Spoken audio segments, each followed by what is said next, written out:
50 அடி உயரத்தில் அலகு குத்தி அந்தரத்தில் தொங்கி நேர்த்திக்கடன் செலுத்திய முருக பக்தர்கள் உடல் முழுவதும் 5 அடி நீள வாளை குத்திக் கொண்டு பறவை காவடியில் ஊர்வலமாக சென்ற காட்சி மெய்சிலிர்க்க வைத்தது.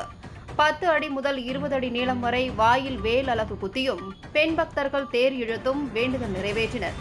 கோபி அருகே உள்ள பச்சைமலையில் புகழ்பெற்ற சுப்பிரமணிய சாமி கோயிலில் பங்குனி உத்திர திருவிழாவை முன்னிட்டு ஏராளமான பக்தர்கள் அலகு குத்தியும் பறவை காவடியில் 50 அடி உயரத்தில் அந்தரத்தில் தொங்கி நேர்த்திக்கடன் செலுத்தியது காண்போரை மெய்சிலிர்க்க வைத்தது. கோபி அருகே உள்ள பச்சைமலையில் புகழ்பெற்ற சுப்பிரமணிய சாமி கோயில் உள்ளது. அகஸ்தியரால் பாடல் பெற்ற தலங்களுள் ஒன்றாக விளங்கி வரும் இந்த கோயிலில் ஆண்டுதோறும் பங்குனி உத்திர திருவிழா அன்று ஆயிரக்கணக்கான பக்தர்கள் அலகு குத்தியும் காவடி எடுத்தும் வேண்டுதலை நிறைவேற்றுவது வழக்கம். இந்த ஆண்டும் கடந்த 18ஆம் தேதி கிராம சாந்தியுடன் தொடங்கிய திருவிழா 19ஆம் தேதி காலை கொடியேற்றமும் அதைத் தொடர்ந்து மாலை யாகசாலை பூஜை என கோலாகலமாக தொடங்கியது. அதைத் தொடர்ந்து மாலை பூத வாகனத்தில் சாமி தேர் வீதி வலம் வருதல் நிகழ்ச்சியும் பின்னர் அபிஷேகமும் தீபாராதனையை தொடர்ந்து தங்கமயில் மற்றும் தங்கரதம் புறப்பாடு நிகழ்ச்சியும் நடைபெற்றது. 20ஆம் தேதி யாகசாலை பூஜையை தொடர்ந்து யானை வாகனத்தில் சாமி தேர் வீதி வலம் வருதலை தொடர்ந்து அபிஷேகமும் தீபாராதனையும் நடைபெற்றது. 21ஆம் தேதி யாகசாலை பூஜையை தொடர்ந்து ரிஷப வாகனத்தில் சாமி தேர் வீதி உலா வருதலும் 22ஆம் தேதி அன்ன வாகனத்தில் சாமி தேர் வீதி வலம் வருதல் நிகழ்ச்சியும் நடைபெற்றது.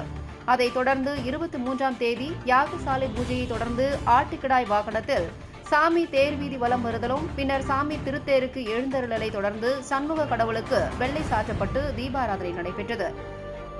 அதைத் தொடர்ந்து யாகசாலை பூஜையும் சண்முக கடவுளுக்கு சிகப்பு சாற்றி உற்சவமும் அதைத் தொடர்ந்து சுப்பிரமணியருக்கு திருக்கல்யாண உற்சவமும் நடைபெற்றது. அதைத் தொடர்ந்து 26ஆம் தேதி காலை மகன்யாச அபிஷேகமும் திருக்குடி பூஜையும் பின்னர் சண்முகருக்கு பச்சை சாற்றுதல் நிகழ்ச்சியும் நடைபெற்றது. அதைத் தொடர்ந்து பால் மற்றும் காவடி அபிஷேகத்தை தொடர்ந்து தேர் வடம் பிடித்து இழுத்தல் நிகழ்ச்சி நடைபெற்றது. இதில் கோபி, மொடச்சூர், புதுப்பாளையம், மேட்டுவழுவு, நாய்க்கன்காடு, கரட்டூர் என பல்வேறு பகுதிகளைச் சேர்ந்த ஏராளமான பக்தர்கள் கலந்து கொண்டு தேரை வடம் பிடித்து இழுத்தனர். அதைத் தொடர்ந்து பக்தர்கள் பறவை காவடியில் அலகு குத்தி கோயில் செல்லும் நிகழ்ச்சி நடைபெற்றது. புதுப்பாளையத்திலிருந்து ஏராளமான பக்தர்கள் அலகு குத்தி பறவை காவடியில் ஊர்வலமாக சென்றனர். புதுப்பாளையத்தில் தொடங்கிய ஊர்வலம் பேருந்து நிலையம், மொடச்சூர் சாலை, பச்சைமலை சாலை, சீதாலட்சுமிபுரம் வழியாக பச்சைமலைக்கு சென்றது.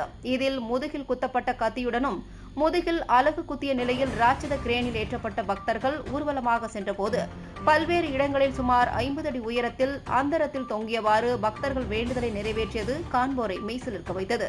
அதேபோன்று 10 அடி முதல் 20 அடி நீளம் வரையில் வாயில் அலகு குத்தியும் முதுகில் பட்டா கத்தியால் அலகு குத்தியும் பக்தர்கள் ஊர்வலமாக சென்றனர்.